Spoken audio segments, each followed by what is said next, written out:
All right, let's go through terminating an Ethernet cord. First off, you're going to score your outer jacket. So you're going to take your electrician snips and you're going to score the outer jacket just enough to create a line on the jacket. What that's going to allow you to do is bend the jacket and it'll snap on the score. You don't want to cut all the way through the jacket because then you'll risk nicking the leads inside. Now there's going to be sometimes there's a nylon pull cord inside. If you find that inside, go ahead and trim that out because you don't need that. You set that to the side. Now each cat cable is made up of 4 twisted pairs.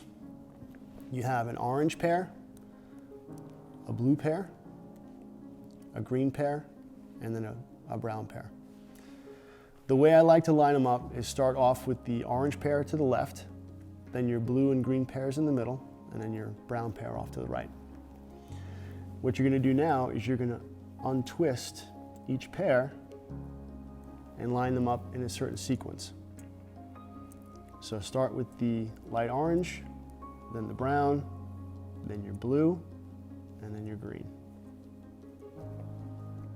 Now the sequence goes light, dark, light, dark, light, dark, light, dark, all the way through.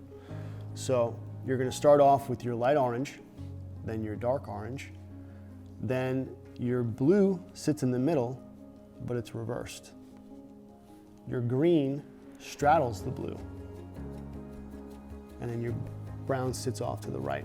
So your sequence is light orange, light green, dark blue, dark green, light brown, and then dark brown. Once you have your sequence set, so all your cables are laying next to each other in the right sequence, they're fanned out correctly, you're going to want to kind of pull them in together because they all need to seat next to each other. Now this takes a little bit of patience. You're going to work these cables together, and as they come together, they're going to seat next to each other in a flat plane. So you're just going to work them together. I kind of shimmy them a little bit until they sit next to each other nice and flat. And then you can see you have light, dark, light, dark, light, dark, light, dark. As long as you verify that, keep them together nice and tight, squeeze them tight, take your electrician snips, and you're going to cut a flat line so they're all flush. You take your trimmings and slip them off to the side. Now this is your Rj45 connector. It has a clip side and it has a flat side.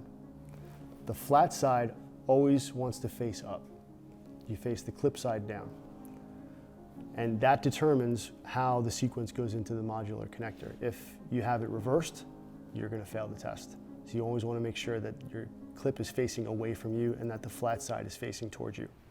Now what I usually do is keep the cables on your finger flat like that and then lay them into the connector like so and then slip them in.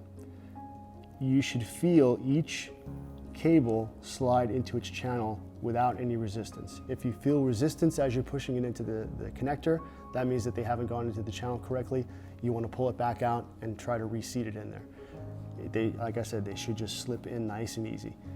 And you should see the strain relief slip in as well, pretty much about 1/3 of the way into the connector right there. Now once you have that seated in there, you want to take a look at the top of the connector and make sure that you can see copper from each one of those leads. At that point, once you have your cable seated in there, you can see copper at the tip, which means they're seated all the way. You're going to take your crimper, unlock it. You're going to slip your connector into the top hole, which is for Rj45. This crimper has a section for Rj45 and Rj11. Rj11 is for phone, Rj45 is for data. So we're using the data port. You plug it in there, crimp it all the way, which is going to crimp the back onto the strain relief and hold the modular connector onto the cable. If you don't trim your cables long enough so that the strain relief goes into the connector, if your strain relief's outside of the connector and you crimp it, it's not going to catch on the jacket. The jacket is actually what creates the strain relief. So you want to make sure that your jacket is inserted at least 1/3 of the way into the connector. And there's your Rj45. Now to test it, I've already done the other side. Your tester should have a remote and the actual tester. So the remote will connect to one end, you just snap it on. The other end will connect to the tester. You're going to power the tester on. And then to run the test, on my tester, which is a Client Scout, you just hit the network button. So that'll run the test on the network cable. And what you want to see is that all 8 wires, so all 4 pairs are connected, and then it shows pass. And then you know that both connectors were put on correctly.